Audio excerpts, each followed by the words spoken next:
Welcome. This is the Midwives of the Apocalypse podcast. The apocalypse is here, on our planet and in birth.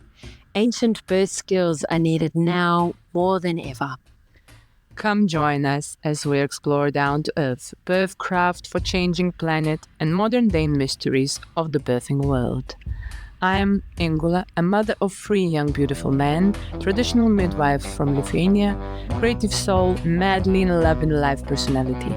I'm Clara Costin. I'm a grandmother, a homebirth midwife in New Zealand, a sexologist and midwifery educator. Dive in.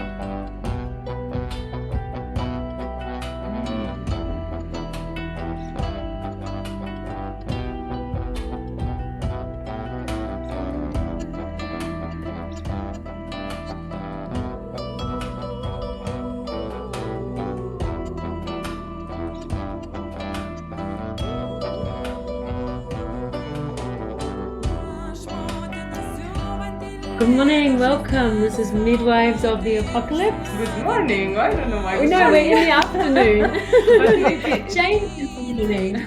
We're in Mexico and it's 4 p.m. and we're with the most amazing, admirable boss witch of a grandmother who I deeply admire, Jane Hardwicke Collins. And this is Ingula and I. And did you want to say anything, Ingula? No, I'm just here, very excited to hear what Jane will teach us. This boss witch from Australia. Would you like yourself, Not Jane? teach, but guide. Yes. So thank you both, Claire and Ingula. Thank you for inviting me to this most precious, special, and no doubt informative podcast you're putting together. I just love the title, Midwives of the Apocalypse. Like nothing, I think we need to be preparing for what lay ahead. And I really appreciate you two thinking about that and inviting me to talk to you about my perspectives on all this kind of thing. So to introduce myself, thank you for the honor of calling me Boss Witch, but I must say that we're all boss witches. So we need to claim our boss witchness. So I'm a postmenopausal grandma, and now I am a women's mysteries teacher, which sees me in my School of Shamanic Womancraft that I created 14 years ago, with lots of women helping there and working with me on our mission to help heal the wounded feminine and the wounded masculine of our patriarchal culture. So Beautiful. yeah, so prior to that, that's like the modern history. And prior to that, I grew up in a typical patriarchal family. I knew I was less than because I was a girl, but I didn't really know why. But I had this kind of like internal growl about that. And I trained as a registered nurse in Sydney in Australia, and then worked as a registered nurse in neonatal and pediatric intensive care units, and then in women's operating theatre. And then I did my midwifery training and I had an awakening. I didn't even know that I needed an awakening, but it got me good. And what happened was, during my midwifery training in a big city hospital in Sydney, like the state-of-the-art place, I was shocked, actually. I had an awakening to the patriarchy, and I didn't even know there was such a thing, actually. I was 25 years old, just doing my thing, and I was doing midwifery because I wanted to have a baby and I wanted to learn all about it. And actually, as you can probably predict, I had to unlearn a lot about it to actually have my own babies. But basically, what I saw in my midwifery training was institutionalized acts of abuse and violence being done on mothers and babies, masquerading as safety. And like this really unraveled everything for me, and I wanted to understand it. And basically what that led me on was a big quest of learning about rites of passage, and that birth is a rite of passage and all of that. So the awakening like catapulted me out of the system, but also grew me up very fast and gave me the education I didn't know I was missing. So then I then grew up as a home birth midwife from 26 years old, and I was a home birth midwife for 30 years. And I did lots of other things as well during that time, but that was my focus. And that was a long time to be in watching what's going on. And here we are now. I'm now 40 years since I did my midwifery training, and it's incredible to be able to look back and see what midwifery practice has done in its evolution, and how, like, when I was a home birth midwife back in the old days, we didn't even have mobile phones. We didn't even, we didn't even have the internet, right? So this was like way back, and it wasn't any harder because of all of that. It might have been a bit easier, less complicated. But anyway, where I am now is on a really big mission. I'm obsessed, and my mission is to wake up the witches, basically. And because I feel if the witches wake up, and obviously I need to clarify what I mean by witches, I mean wise women, women who are connected to the earth, their bodies, the cycles, and each other. So that's my mission. That's my introduction. Thank you for having me. Such an honor to have you here. And we were teaching just in Guatemala, and they did a beautiful fire ceremony for us. And I felt this deep rumble, this deep call under the earth of one of the Aztec goddesses of childbirth. Her name is hard to pronounce. Yes, I And know it the felt one you like mean. yeah, she's like this with like birthing with when the woman's eyes is very open and spit is coming out, the head is crowning, and it felt like such a strong, like, you must have the courage to speak for this moment.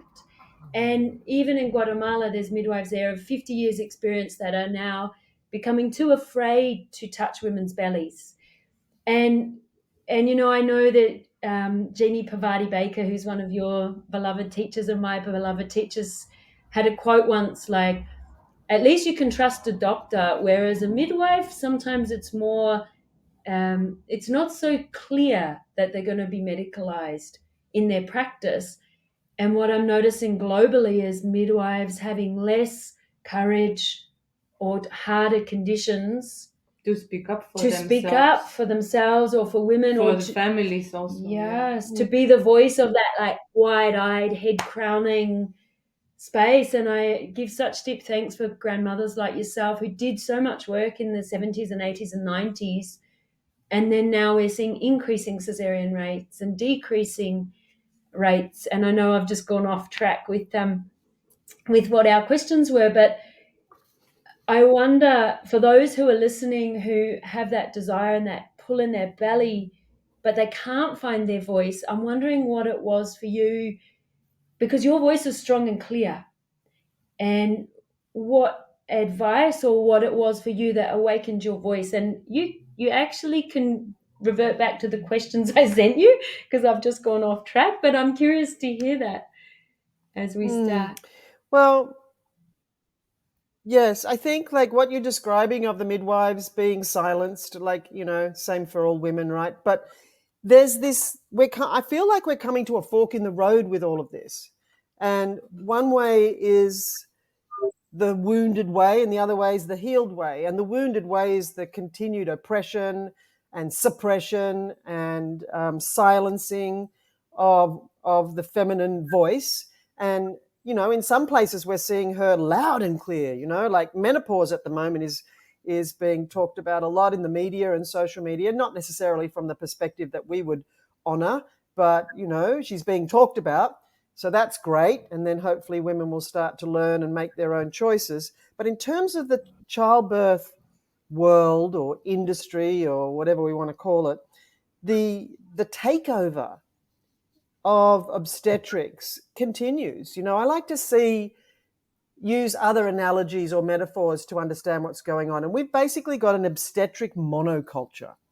Now, if we think permaculture style, which is the way, right, where there's everything living in harmony and with, sustainability and whatnot, but a monoculture is never going to be sustainable. So presumably at some point it will topple, but likely that will be due to reduced resources rather than power or power over. But, I think that basically we just need to keep going, and what stirred me up, what made me do this, I guess, is really getting my warrioress on, like I'm actually Aries moon and Aries rising, so it's not hard for me.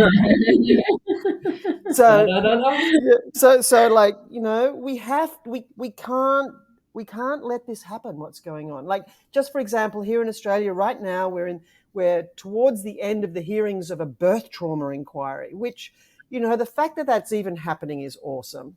And the fact that the government is listening to the voices of women who have had birth trauma is really awesome. Now, what they do with it is the next step. But I think out of all the things that I've heard, of all the stories I've heard about women, the biggest, most common complaint, for want of a better word, like problem, is not being heard. So at least women are starting to be heard. And then, we can trust women, we're pretty awesome. We've had our power suppressed, but we have to remember we're miracle workers. We can grow babies in our bodies and birth them and then feed them and keep them alive. Like, that is like something that is often kind of seen as just like, well, what we do, but that's huge. And I always say that anything to do with women or the feminine that's put down or controlled or feared or made invisible is a clue that it holds great power. So, think menstrual blood, think childbirth, think menopause. So childbirth Very creates the future. sensitive.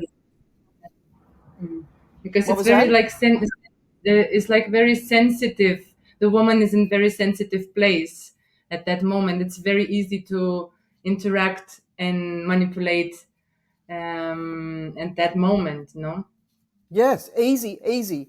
But if we're there, whether it's as midwives or sisters or doulas or support people, we need to take the role of protector and make Yeah. sure that the women are protected from the overpowering, overbearing medical model. Like this is the task it's been the whole time, right? But I think it's just getting more and more critical because, as you said, Claire, the intervention rates are increasing. So it's a sign that there's continued polarization, and some Totally. And women. Go ahead. I think too, there's that when we're stepping into the holy space of these initiations or transitions, I think too, there's that self responsibility we must take around where we might have internalized the patriarchy or the monoculture, and to really consider how, who is protecting who from whom, and Mm. that deep internal gaze as well. Sorry, I interrupted, and I'm so excited of what you're sharing. Oh, no, what you said then, that's it. That's the answer, or one of them, and an important one, is that we need to dismantle our internalized patriarchy. Otherwise, we're just, feeding the beast, so to speak. We're just carrying on with however we treat ourselves. So that's it, Claire. We have to dismantle our internalized patriarchy. And we see that really clearly as women prepare for birth or pregnancy, or as midwives work in the system or outside the system. There's those inner voices that want to keep us small or scared or, under the thumb. Now, what this looks like Easier to now is a revolution. And the easier to revolution is what we need. Sorry. We all want to talk at once because we all want the revolution. Yeah, it's nice to talk because it's conversation, no? But yeah, thank you for sharing so much. Yeah, it's we need a revolution to stop being dolls and be involved in somebody's playing the doll, no? And Totally. perhaps how accessible the revolution can start in our own body, right? It doesn't have to be external. It starts listening to our own blood, our own heartbeat, our own limits. And Exactly. Because if we one of the don't do things, that, it's not going to work. yeah. And it's that thing about the birth trauma is that women want to be heard and we must listen to ourselves. And what we're really interested in is the things that are unseen and the things that are unheard, and that sort of dog senses that we might have in births, to hear the other worlds, because we were talking this morning with Angelina about, the prayers that women do when they're knitting, or the prayers of spinning, and that women's work can be trance work. And in birth work, it's a lot of between the world spaces. And so we're curious around how you might listen to the other worlds in birth. This is one of the questions. I'm just wrapping it slightly differently. The question was, we talk about the unseen art and skills of birthcraft, and what advice would you offer to people working with the unseen or intuitive skills of birth? Well, I've got lots to say about that. So basically, I think that we need to begin as midwives or doulas or birth keepers, birth workers, by understanding where birth fits in context of a woman's life. Like, it's not just this random event that she arrives to. It's how we give birth is like the culmination of our life thus far, and a readout of our mindset, our beliefs, attitudes, and fears. So working with the unseen is to understand the unseen effects of our red thread, our mother line, our female generational trauma, because trauma and strengths get passed down from mother to daughter to daughter to daughter to daughter forever, and mostly we don't even realize it. And a lot of these red thread or female generational trauma patterns play out in rites of passage. That's where they are reinforced. So for preparation for birth, both for the woman having the baby and the father too, the partners, because they're contributing hugely to this. What they bring to the birth is their story from before. So the unseen effects of our red thread plus our previous rites of passage. So for a woman giving birth, her birth matters. Her menarche matters, her first period. Her first sexual experience matters. And all her previous pregnancies, including losses or abortions, because all of that, unseen as it is in the present moment, is deeply in the woman's body and psyche and soul journey. So bringing awareness to, like, what I call this is the shamanic dimensions. It's everything that's kind of hidden but connected. So that's important. And also to understand the context of the culture that we're birthing in. That's unseen in the way that people use the analogy of a culture that we're like fish in water, but we don't see the water, and the water's the culture, right? So the cultural impact on giving birth is what we see. The result of that is the increased intervention, etc. But the menstrual shame that women are under or experiencing, and everybody does. You can't not. You might feel like you're over it and you can put your blood everywhere, but we can't not have menstrual shame. It's part of the patriarchy. And as Sharon Maloney, women's health practitioner in Queensland, Australia, says, menstrual shame is one of the organizing principles of the patriarchy to maintain the oppression of women. And women who go into birth with menstrual shame, because menstrual shame leads to body shame, we don't trust our bodies. We've been encouraged to reject our menstrual cycle, reject our body, blah, blah, blah. You arrive at birth like that, especially if there's been contraception that has been hormonal and turned off the menstrual cycle and your whole inner compass.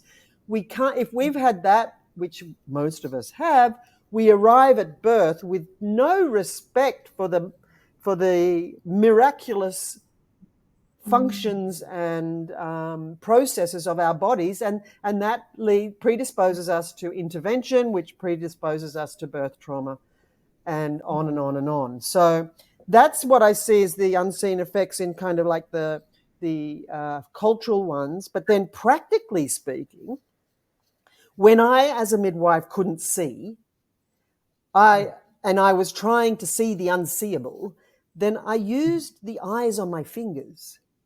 I felt like I had. Yeah, everybody says that. So the eyes on my fingers, like an Indian goddess, and I would use the eyes on my fingers when I was palpating a womb, say, to try to figure out what's going on, or doing internal examinations on the rare occasion that I might, to figure out the sutures on the baby's skull, or where the cervix is, or whatever. And also the eyes on my fingers when I would rarely, but, have to do some birthing maneuvers when necessary. And I remember, and I will never forget, like we never forget these big ones, but a shoulder dystocia when, all I could see was with my hands. And that was actually my nephew, and my mother was outside the room. So I was like really needing very strong vision with my fingers, and everything worked out fine. Another one I remember when I was using the unseen realm and being in that realm was with a multip who was having her fourth baby, I think, and she was having a really slow second stage, not what we were expecting, but a very slow, like maybe 2 hours. She was pushing, not all the time and not a lot all the time, but I heard in my mind with my inner ear that the cord is stretching and that takes time. So I was able to Yes. sit with that and, doing the fetal hearts and whatnot, and everything was all good. And then the other big piece, which happened in this example, and I think this is a very useful unseen art and skill of birthcraft, is to use our own nervous systems to help calm the woman's nervous system. Not that we're doing that. We don't calm somebody down. We have to keep ourselves calm so that then they regulate off the other calm mammal. So in that long second stage with the stretching cord, the mum was noticing, even in that trance state of second stage, that it was taking longer than she was expecting. And she told me later that she looked at me, she kept looking at me, and she said, "Oh, well, the midwife's zenning out, so everything must be okay." And what I was actually doing was sitting in a meditative state, communicating with the baby and talking to the baby and saying, "Okay, now coming through," like all the things I was saying. Can't remember exactly, but that's like using myself to communicate in the other realms. And also I feel like it's really useful to understand the shamanic realms, and this is a big part of what I do.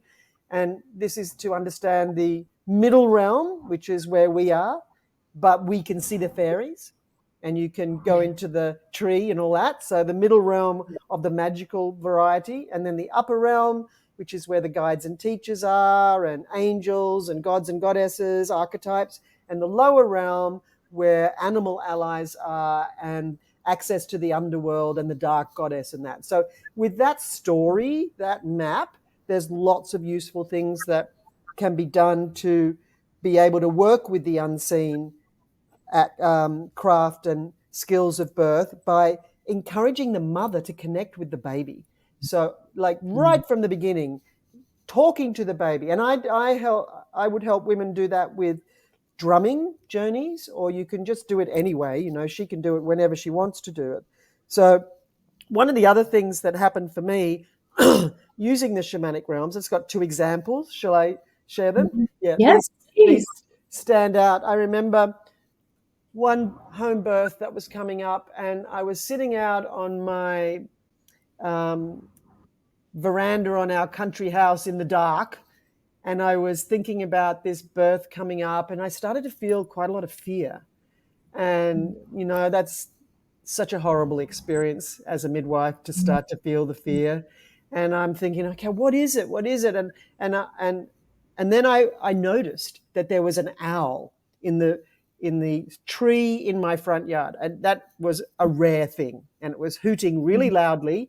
And so obviously I paid attention, and I started talking to the owl, and I said, "Oh, I've got really fearful about this birth coming up. I've got this fear." And the owl said to me, so in other words, I heard the message in my mind that just pack up all the fears in a bundle and give it to me. And so what that process meant, what I actually did sitting there in the dark, was I went through all the possible things that I could think of that would go wrong, my fears, and I bundled them up. I got the picture in my mind of what I did, and I gave it to the owl, in this shamanic realm. And then the owl flew away.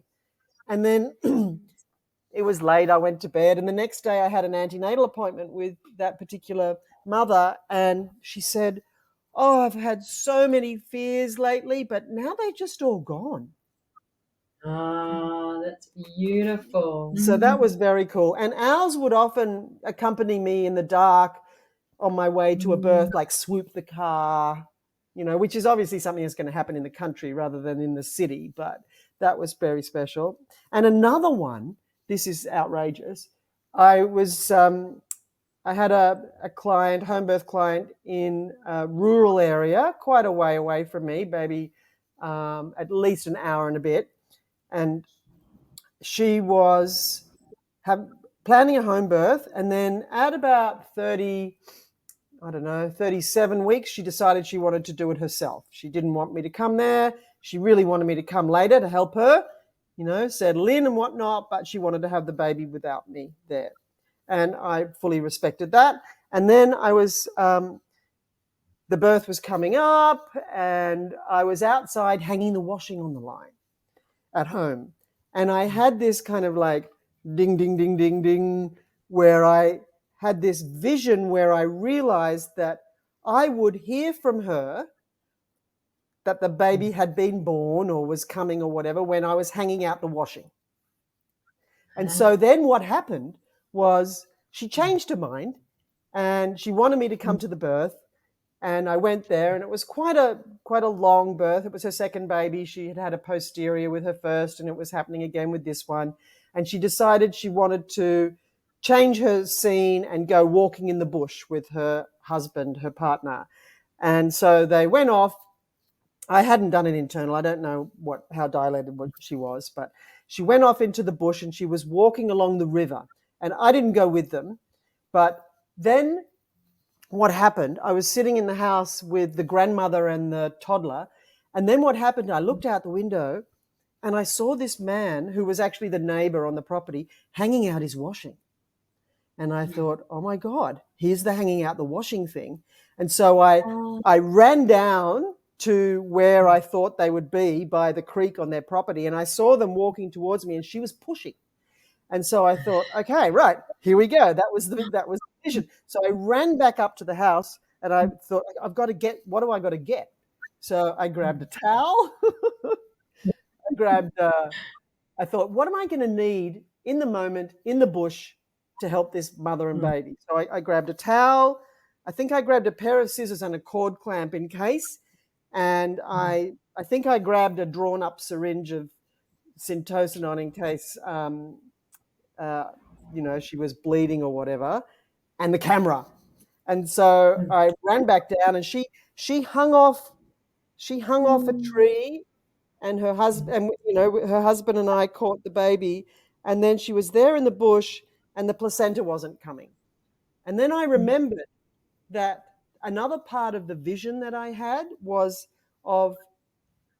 I had seen her walking up from the creek holding her baby with her placenta still in, as a flash of a. And so then I thought, okay, so clearly the visions I'm getting are not my own. So that wasn't me hanging the washing out. It was me seeing someone hanging the washing out that meant the baby was coming. And the vision I had of her walking up from the creek holding the baby, I was actually in that, and that was her grandmother's vision, the baby's grandmother's vision. So we brought her back up to the house, and she sat on the toilet and had the placenta. So I feel like for me, I was kind of familiar with those sorts of things because that was part of my practice as a shamanic midwife.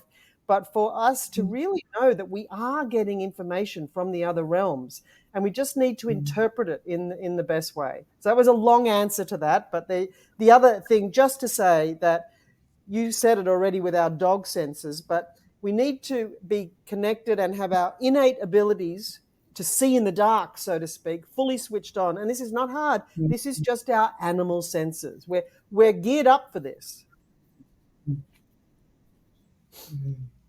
Yeah, and it's often through the body. I notice, I don't know if you notice, Ingula, those animal senses are through the body and beyond the body. The body is its own messenger sometimes. And it's also very interesting how you said it's like when you are able to listen to these layers and be able to separate which is yours and which is not, what is yours and what is not yours. No, it is coming the information and you're just able to listen. For me, it happened also something like a lot of similar things with owls and everything. But one time I was dreaming a pregnant mother came into my dream, and she said when the baby will be born. So also like, oh, you just came into my dream and said what you needed to say, no? And I just listened, and it was born like she said. Yeah. Evidence. So Yeah. good.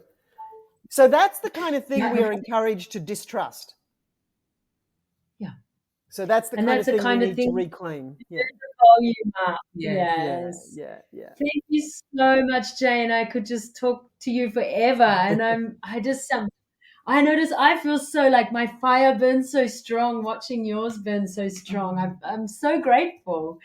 And we can, if you're happy to, we'll put a link to your website and your courses, and you sell amazing books and online courses, and you do face-to-face courses around the world, and have incredible free resources that you give away as well. I notice sometimes of um, ebooks and things like that. So we'll put some links to all the incredible work that you do, and your Instagram and Facebook.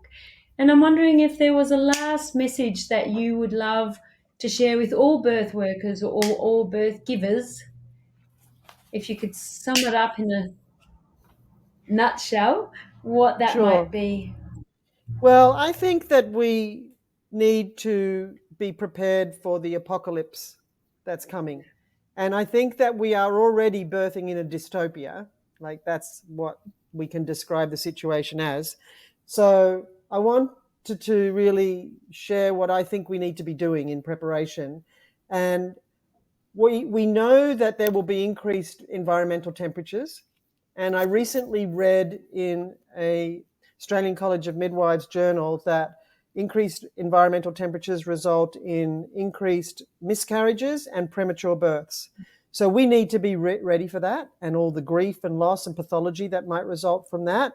And I feel like what we really need to do is to return the birthing knowledge to women and their families, mothers, so that we can be prepared for a time when there will be presumably less resources, and we need to all be doing extreme midwifery.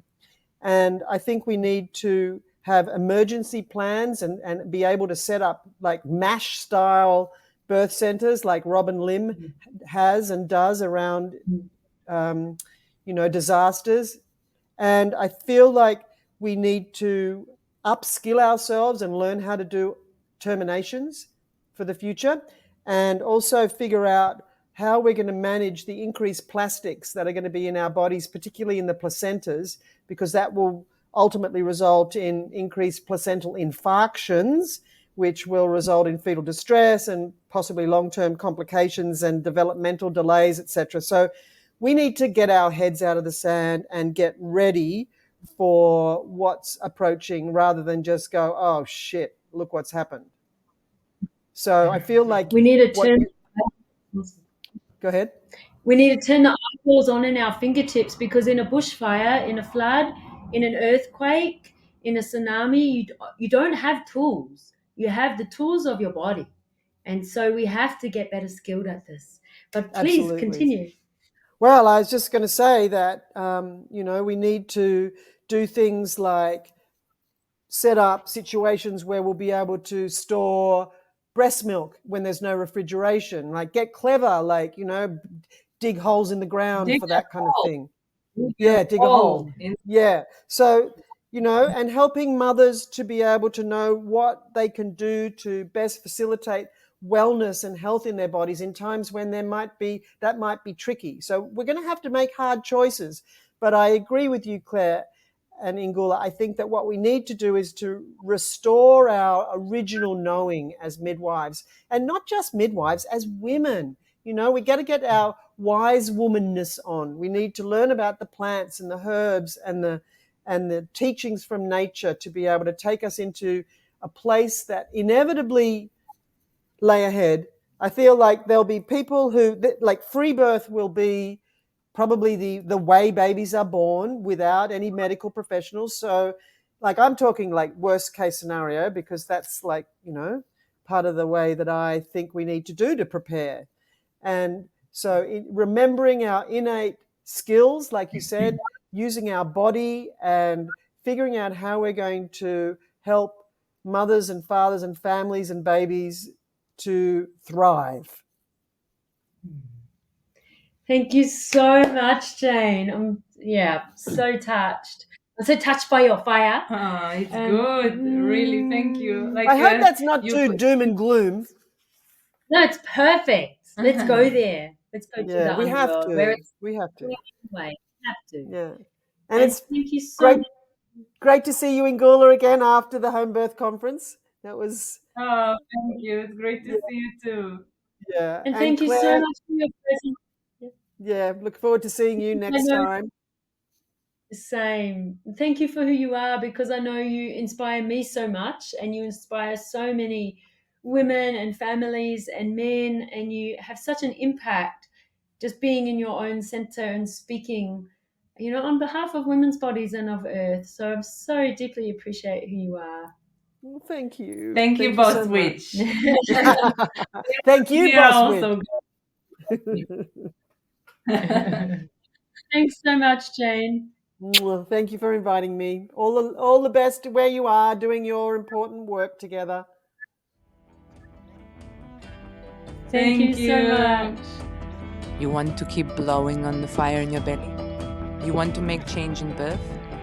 Come and join our community. The links to follow us on Instagram, Facebook, and our websites are below. Stay tuned for our online and face-to-face offerings for birth workers of the apocalypse.